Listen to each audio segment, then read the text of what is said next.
Le chat parlant, par le val hérissé, caverneux et stagnant, le crépuscule marche à pas de revenant, brouillant l'horizon vide et les routes étroites, qu'un long déluge inonde avec ses larmes droites.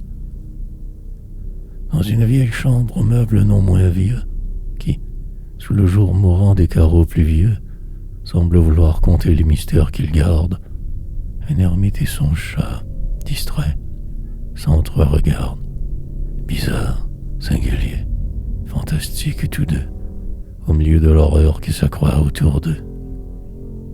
Parfois, quelques tisons faisant son bruit d'atomes, un rougeoiement furtif éclaire ses fantômes.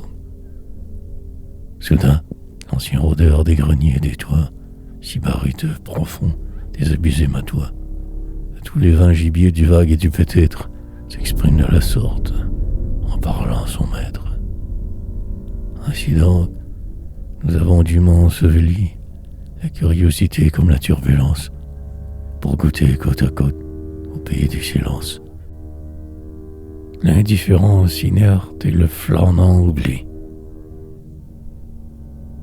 Ayant le jeture et le vivre établi, au gré du temps berceur de notre nonchalance, nous attendons la mort, si plein de somnolence, que nous dormons déjà le repos accompli.